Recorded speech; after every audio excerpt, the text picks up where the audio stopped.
Hello साथियों, कैसे हो? उम्मीद करते हैं बहुत अच्छे से होंगे। आप सभी को गुड मॉर्निंग। और हम जो चर्चा कर रहे थे वो एसआई के पेपर पे चर्चा कर रहे थे। उसमें से एसआई के पेपर के कुछ क्वेश्चन बचे हुए थे जिनको अपन आज हल करने वाले। आधा पेपर मैंने कल हल कर लिया था।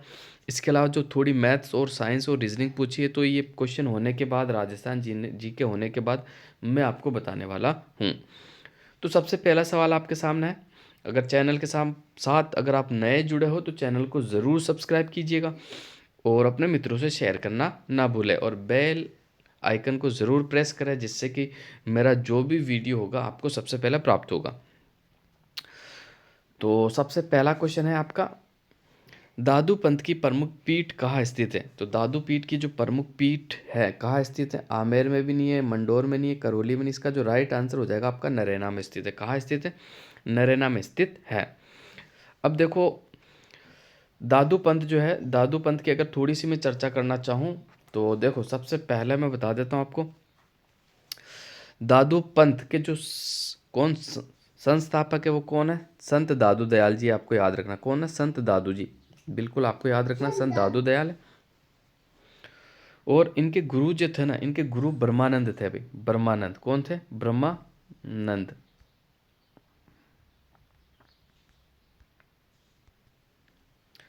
अब देखो, मैं और फैक्ट अच्छे से बता देता हूँ जो एग्जाम में बनेंगे, कैसे क्वेश्चन पूछे जा सकते हैं। कि एक तो सवाल ये पूछा जा सकता है कि संत दादू दयाल का अंतिम समय कहाँ व्यतीत हुआ?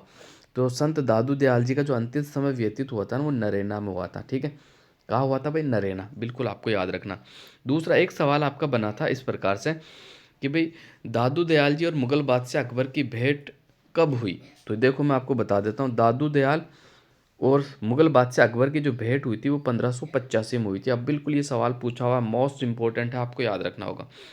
दूसरा, अब सवाल यूँ बन सकता है कहाँ हुई? तो आपको याद रखना फतेहपुर सीकरी में हुई। कहाँ हुई भाई? फतेहपुर सीकरी के अंदर। ये आपके आगरा में पड़ता है। आगरा यूपी का एक जिला है। ठीक है, फतेहपुर सीकरी ये राजस्थान में नहीं पड़ता है, ये यूपी में पड़ता है। ठीक है, इसके अलावा देखो, मैं और आपको बता देता हूँ। तो संत दादू दयाल जी जो है, इनको राजस्थान का कबीर कहा जाता है। क्या कहा जाता है भाई? राजस्थान का कबीर। बिल्कुल आपको याद रखना होगा, राजस्थान का कबीर किसे कहा जाता है? संत दादू दयाल को राजस्थान का कबीर कहा जाता है। इन्होंने अपने जितने भी उपदेश दिए थे ना, कौन सी भाषा में दिया? ये सवाल बना हुआ भी और वापस रिपीट हो सकता है, तो आपको याद रखना ढूंढाड़ी। कौन सी भाषा है? ढूंढाड़ी लैंग्वेज है। इसमें अपने सारे उपदेश दिए थे। और देखो, एक सवाल आपका ये बनाता है कि संत दादू दयाल जी के जो सत्संग स्थल है उन्हें क्या कहा जाता है? तो उन्हें जो कहा जाता है, अलख दरीबा कहा जाता है। क्या कहा जाता है? अलख दरीबा। क्या कहा जाता है भाई? अलख दरीबा कहा जाता है। क्या कहा जाता है? अलख दरीबा। ठीक है, इसके अलावा देखो, एक इंपॉर्टेंट सवाल बनता, अगर अच्छे लेवल की आप तैयारी करना चाहते हो तो संत दादू दयाल जी ने एक आंदोलन चलाया था जिसे नीपक कहा जाता है। क्या कहा जाता है? नीपक। ठीक है, ये आंदोलन किसके द्वारा चलाया गया? संत दादू दयाल के द्वारा। ऐसे फैक्ट आपको कहीं नहीं मिलने वाला। ये फैक्ट आपको बड़े बड़े कोचिंग वाले भी नहीं बताएंगे। इसलिए कहता हूँ चैनल के साथ जुड़िए और अच्छे से आप करिए, क्योंकि मेरे चैनल पर आपको आरपीएससी के 100 प्लस पेपरों का सॉल्यूशन मिल जाएगा। आरएसएसबी बोर्ड के 100 प्लस पेपरों का सॉल्यूशन मिल जाएगा। मैंने विस्तृत व्याख्या के साथ भी बताया और डायरेक्ट मैंने ऑब्जेक्टिव क्वेश्चन भी करवाए। तो ये निपक या निपंक हो सकता है, ये दोनों ही जो एक ही नाम है। इन आंदोलन, निपंक आंदोलन को जो चलाया था वो संत दादू दयाल के द्वारा चलाया गया था। इसके अलावा देखो, मैं आपको बता देता हूँ, संत दादू दयाल, ठीक है, संत दादू दयाल जी का जो शव है ना, इनके अनुसार इनका जो शव होता है, देखो, ना तो जलाया जाता है, ना ही दफनाया जाता है, जंगल में फेंक दिया जाता है जिससे पशु पक्षी खा लेते हैं। ठीक है, इनके अलावा मैं दादू दयाल की गुफा की बात करूँ तो बहराणा की पहाड़ा पे है। दादू दयाल की जो गुफा का है बहराणा। बिल्कुल आपको याद रखना, सवाल बना हुआ इंपॉर्टेंट है। और देखो, अगर वैसे संत दादू दयाल जी का जो मेला लगता है ना, वो फाल्गुन शुक्ल पंचमी से फाल्गुन शुक्ल एकादशी को लगता है। देखो, फाल्गुन फाल्गुन जो महीना है, इसके शुक्ल पक्ष की पंचमी से लेकर एकादशी तक। ठीक है, पंचमी से लेकर एकादशी तक इनका मेला लगता है। वैसे अब तक ये सवाल बना नहीं मेले वाला, लेकिन बन सकता है, इंपॉर्टेंट है, तो बिल्कुल आपको याद रखना। इसके अलावा मैं और आपको फैक्ट बता देता हूँ। देखो, इंपॉर्टेंट फैक्ट जो कि एग्जाम में बने हुए भी है और बनने की पूरी चांसेस भी है। देखो, एक सवाल अक्सर बनता है कि संत दादू दयाल के कितने शिष्य थे? तो संत दादू दयाल के कितने शिष्य थे? तो आपको याद रखना 52 शिष्य थे। संत दादू दयाल के कितने शिष्य थे? 52 शिष्य थे, जिन्हें 52 स्तंभ कहा जाता था। एक संत दादू दयाल के मंदिर को क्या कहा जाता है? तो आपको याद रखना, दादू द्वारा कहा जाता है। संत दादू दयाल का जो आपका मंदिर है उसे दादू द्वारा के नाम से जाना जाता है। क्लियर?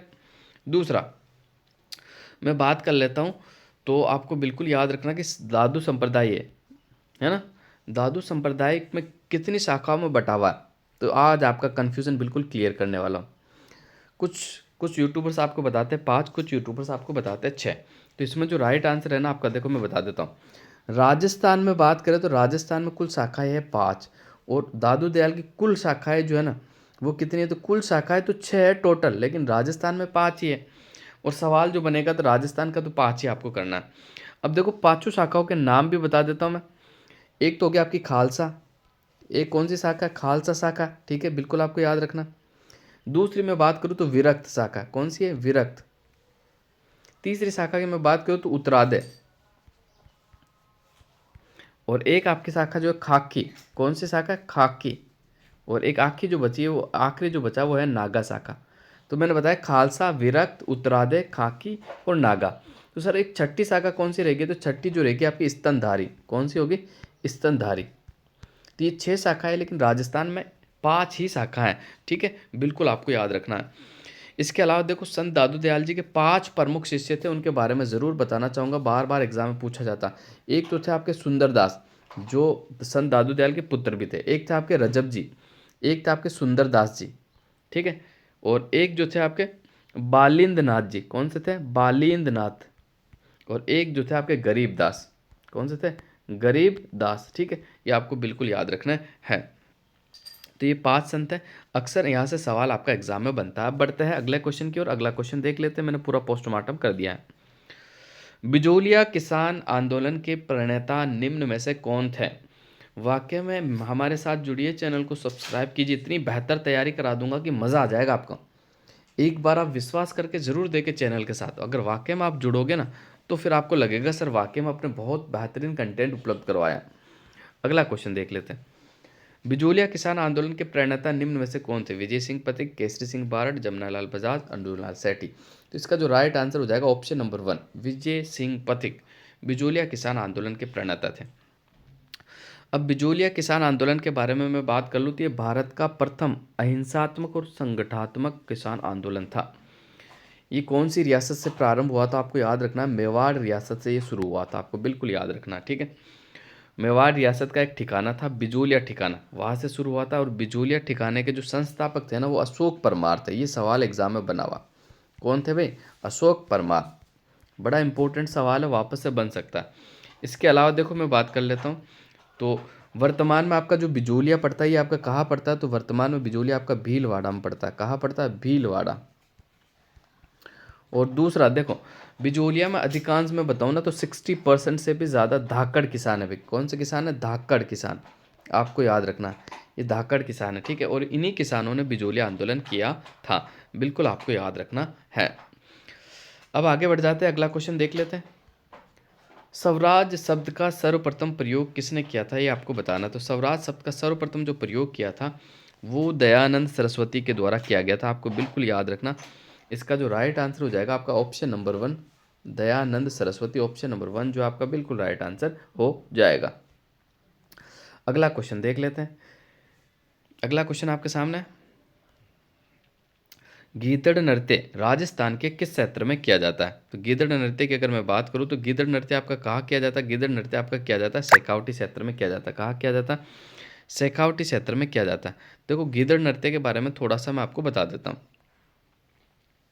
ये जो आपका गीदड़ नृत्य है ये होली के दिनों में 1 सप्ताह तक चलता है। कब किया जाता है भाई? होली के अवसर पर किया जाता है, 1 सप्ताह तक चलता है। और ये पूर्णतः देखो पुरुष प्रधान नृत्य आपका, इसमें महिलाएं शामिल नहीं होती, आपको याद रखना, ठीक है। दूसरा मैं बात करूँ तो इसके अंदर जो वाद्य यंत्र होते हैं ना, ढोल भी बजाया जाता है आपका, और डफ भी बजाया जाता है आपका, और चंग भी बजाया जाता है, ठीक है। तो आपको याद रखना ढोल, डफ और चंग तीनों ही बजाया जाता है। इसके अलावा देखो शेखावटी क्षेत्र में आपका एक कच्ची घोड़ी नृत्य भी किया जाता है। ये भी आपका कहाँ किया जाता है? शेखावटी क्षेत्र में किया जाता है, कच्ची घोड़ी। और एक आपका जो नृत्य है ना मैं बात कर लूँ तो कौन सा आपका? चंग नृत्य, ये भी आपका शेखावटी क्षेत्र में ही किया जाता है। चंग नृत्य है ना, ये भी आपका शेखावटी क्षेत्र में किया जाता है। बढ़ते हैं अगले क्वेश्चन की ओर। अगला क्वेश्चन देख लेते हैं। अगला क्वेश्चन जो कि आपके सामने है, देलवाड़ा के जैन मंदिरों का निर्माण निम्नलिखित में से किसने करवाया था? बड़ा अच्छा सवाल है यार, यहाँ से काफ़ी सवाल एग्जाम्स में पूछे जाते हैं। तो देखो इसका मैं आज पोस्टमार्टम कर देता हूँ पूरा ही देलवाड़ा का। देखो देलवाड़ा के जो मंदिर है ना, ये 11वीं व 13वीं सदी में सोलंकी कला के अद्भुत उदाहरण है। ठीक है, इनका निर्माण किसने करवाया था? तो इसका निर्माण, इसका ऑप्शन नंबर आपके 2 विमल शाह ने करवाया था। और 11 से 13वीं सदी के मध्य, बिल्कुल आपको याद रखना, 11 से 13वीं सदी के मध्य हुआ था। और सोलंकी कला में निर्मित है। ये जो आपके मंदिर है ना, कौन सी कला में निर्मित है? सोलंकी कला में निर्मित है, यानी सोलंकी शैली में। और देखो हाल ही के अंदर मैं बात करूँ ना, तो आपके 2009 के अंदर इस पर डाक टिकट जारी किया गया था। देलवाड़ा के जो जैन मंदिर, इस पर डाक टिकट आपका जारी किया गया था। ठीक है, सोलंकी, इसमें देखो नागर शैली जो है ना आपकी, नागर शैली और सोलंकी शैली एक ही होती, तो ये नागर शैली और सोलंकी शैली में निर्मित आपके मंदिर है। कर्नल जेम्स टोड के अनुसार तो देलवाड़ा के जो जैन मंदिर है ना, ताजमहल से भी सुंदर इमारत बताया। किसने? कर्नल जेम्स टोड ने। और यह 5 मंदिरों का समूह बना हुआ है। कितने मंदिर बने हुए? ये सवाल एग्जाम में पूछा हुआ। 5 मंदिरों का समूह बना हुआ। एक तो आपका मंदिर है कौन सा? विमल शाह मंदिर। विमल शाह मंदिर जो है, इसकी मैं बात कर लूँ तो देखो इसका निर्माण जो विमल शाह ने करवाया था, इसका जो शिल्पकार था वो कीर्तिधर था भाई। देखो यहाँ से सवाल बन सकता आपका। शोभन देव पूछा हुआ आपका, जो कि लूणोसई मंदिर का जो आपका शिल्पकार था वो पूछा हुआ। तो अब आपका कीर्तिधर भी एग्जाम में पूछा जा सकता है। इसका निर्माण जो विमल शाह ने करवाया था, कब करवाया था? 1031 ईस्वी में, शिल्पकार कीर्तिधर के निर्देशन में। आपको बिल्कुल याद रखना। दूसरा मैं बात कर लूँ, लूणोसई मंदिर। कौन सा मंदिर? लूणोसई मंदिर। ये जो आपका लूणोसई मंदिर है ना, ठीक है, ये किसे समर्पित है? तो आपको याद रखना है, ये भगवान नेमिनाथ को समर्पित है। पहले बात तो आपको याद रखना है, भगवान नेमिनाथ को समर्पित है। और इसका निर्माण जो हुआ था, ठीक है, इसका निर्माण जो हुआ था आपका कब हुआ था? तो आपको बिल्कुल याद रखना 1231 ईस्वी में हुआ था। ठीक है, दूसरा मैं आपको बता देता हूँ कि इसका निर्माण जो करवाया था वास्तुपाल और तेजपाल ने करवाया था भाई। किसने करवाया था? वास्तुपाल और तेजपाल के द्वारा इसका निर्माण आपका करवाया गया है। तीसरा जो मंदिर है आपका खारा तारा वसी यानी पार्श्वनाथ मंदिर बना हुआ है। इसका निर्माण जो करवाया था मंडलीक ने करवाया था। किसने करवाया था? मंडलीक ने। ठीक है, और चौथे मंदिर की मैं बात करूं तो आपका चौथा मंदिर जो बना हुआ है वो आपका बना हुआ पीतलहर भामाशाह मंदिर। कौन सा? पीतलहर भामाशाह मंदिर, या 108 मन की पीतल की मूर्ति लगी हुई भगवान आदिनाथ की। दूसरा एक मंदिर बना हुआ भगवान महावीर स्वामी का मंदिर बना हुआ। ये 5 मंदिरों का समूह बना हुआ। यहाँ से अक्सर सवाल पूछा जाता है, मैंने आपको सब कुछ क्लियर करवा दिया। अब अगले क्वेश्चन की ओर बढ़ जाता है। अगला क्वेश्चन आपके सामने है, कानड़ दे प्रबंध नामक काव्य का लेखक कौन है? तो कानड़ दे प्रबंध नामक काव्य का जो लेखक है वो है आपका पद्मनाभ। कौन है भाई? पद्मनाभ है। इसके अलावा देखो मैं और आपको इम्पोर्टेंट बता देता हूँ। एक है आपका जो ग्रंथ है वो कौन सा है, तो मैं आपको बता देता हूँ, हंसावली। देखो ये एग्जाम में पूछा हुआ, जो एग्जाम में पूछा हुआ है उन्हीं ग्रंथों की अपन बात करते हैं। हंसावली किसके द्वारा लिखा गया? तो आपको याद रखना, हंसावली आपका कवि असाहित के द्वारा लिखा गया। किसके द्वारा? कवि असाहित के द्वारा आपका लिखा गया। इसके अलावा तो मैं बात करूँ तो देखो आपको इंपॉर्टेंट फैक्ट बता देता हूँ। एक है आपका अमरसार, ये भी आरपीएससी द्वारा पूछा गया। अमरसार, ये अमरसार ग्रंथ जो लिखा हुआ पंडित जीवाधर के द्वारा लिखा गया। किसके द्वारा? पंडित जीवाधर के द्वारा लिखा गया है। आपको बिल्कुल याद रखना। इसके अलावा मैं बात करूँ तो देखो एक आपका ग्रंथ है, कौन सा ग्रंथ है?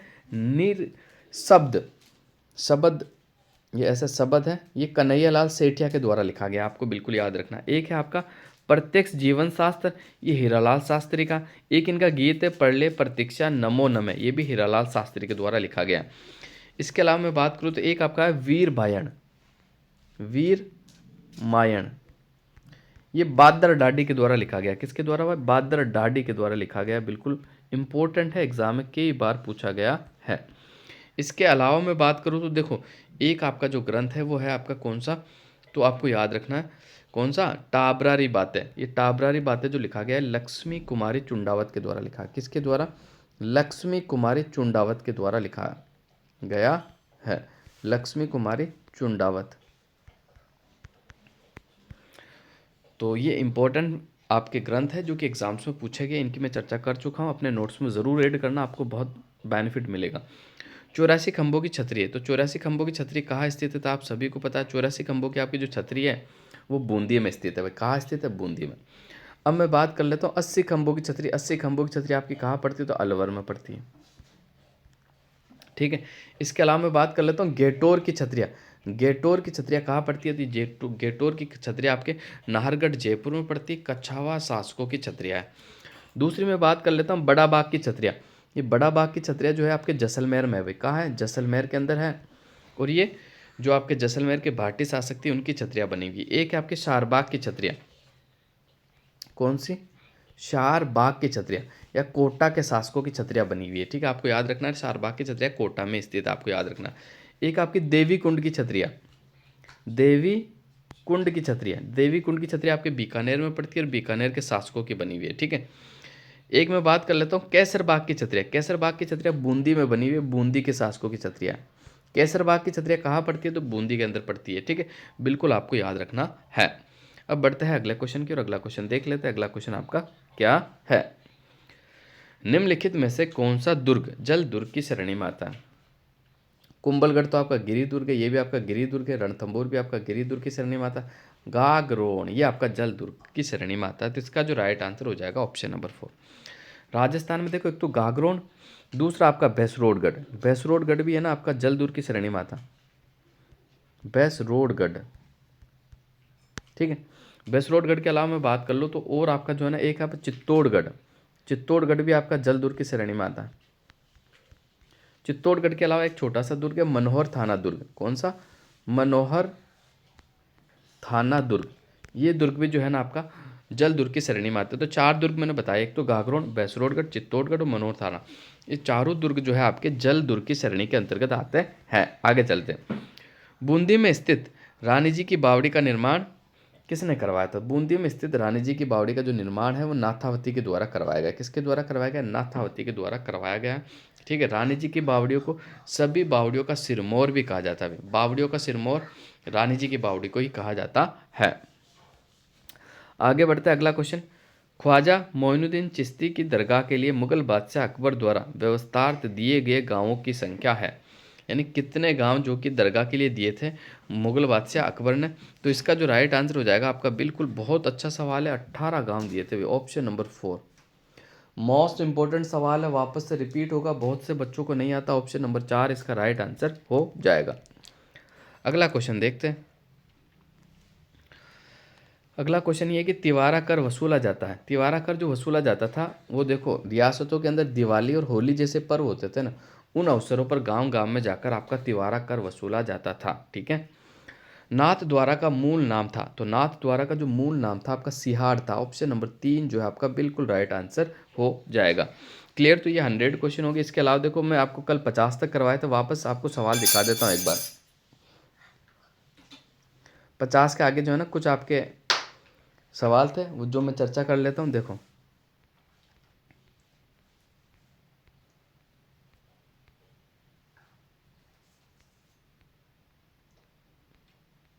तो ये 50 था। 50 के आगे 51 की मैं बात कर लूँ कि भारत के योजना आयोग की नीति आयोग द्वारा प्रतिस्थापित किया गया, कब किया गया? तो इसका जो राइट आंसर हो जाएगा आपका ऑप्शन नंबर 2 1 जनवरी 2015। नेक्स्ट आगे चलते हैं। कार्सिनोमा संबंध रखता है, तो कार ये साइंस का सवाल है, आप देख लेना। ठीक है। क्योटो प्रोटोकॉल जो कि एक अंतर्राष्ट्रीय समझौता संबंधित है, किससे है? तो इसको डिलीट कर दिया गया, इसको भी आप देख लेना। राजस्थान में एनबीपीजीआर का प्रादेशिक केंद्र कहाँ स्थित है? तो 54 का जो राइट आंसर हो जाएगा ऑप्शन नंबर 3 जोधपुर में। आपका कहाँ है? जोधपुर में। राजस्थान में विज्ञान एवं प्रौद्योगिकी विभाग किस वर्ष स्थापित किया गया था, यानी स्थापित हुआ था? तो 55 का जो आपका राइट आंसर हो जाएगा, मैं बात करूँ तो ऑप्शन नंबर 3 जो है आपका बिल्कुल राइट आंसर हो जाएगा 1983। इसके बाद ये साइंस का क्वेश्चन आप देख लेना अच्छे से। ठीक है, ये फिर साइंस स्टार्ट हो गया आपका। फिर ये 59 बता देता हूँ मैं। 59 क्वेश्चन अगर मैं देखूँ तो इसमें देखो राजस्थान का राज्य वृक्ष है, राजस्थान का राज्य वृक्ष खेजड़ी आपका। ठीक है। फिर ये कंप्यूटर आ गया, आप देख लेना। राष्ट्रीय बीजीय मसाला अनुसंधान केंद्र राजस्थान में कहाँ स्थित है? तो ये राष्ट्रीय बीजीय मसाला अनुसंधान केंद्र आपका अजमेर में है। अजमेर में तबीजी में स्थित है। ठीक है। और डुमाडा भी आ सकता है, तो दोनों ही आपके राइट आंसर है। डुमाडा को भी सही माना, तभी जी को भी सही माना, दोनों ही राइट आंसर आपके। आगे बढ़ते हैं। ये पुस्तकालय संबंधित आप देख लेना। ये फिर साइंस हो गया आपका। फिर ये रीजनिंग आ गया, आप देख लेना अच्छे से। मैं पूरा पेपर आपको दिखा देता हूँ। ये आपकी मैथ्स आने वाली है। ये फिर आपके करंट के सवाल आ गए, तो करंट के सवाल पुराने हो चुके हैं, इसलिए मैं नहीं करवा रहा हूँ, तो आप देख लेना, ठीक है। ये देखो मैं ऊपर कर देता हूँ, आप वीडियो को पॉज करके जो सवाल आप देखना चाहते हो देख लेना, ठीक है। ये आपके फिर करंट पुराना हो चुका, एक बार फिर भी आप देख लेना। और याद तो याद से मैंने आपको करवा ही दिया। तो आज के लिए बस इतना ही। अगर आप मेहनत करना चाहते हो और अच्छे से कह रहा हूँ ना एग्ज़ाम में अदर बच्चों से compete करना चाहते हो, तो चैनल के साथ जुड़िए। एक बेहतर तैयारी मैं आपकी करवाने वाला हूँ, शानदार। कोई सा भी आपका एग्ज़ाम हो, बस आपको मेरा पेपर देखना है। पशु परिचर वाला हो, फर्स्ट ग्रेड वाला हो, सेकंड ग्रेड वाला हो, थर्ड ग्रेड वाला हो,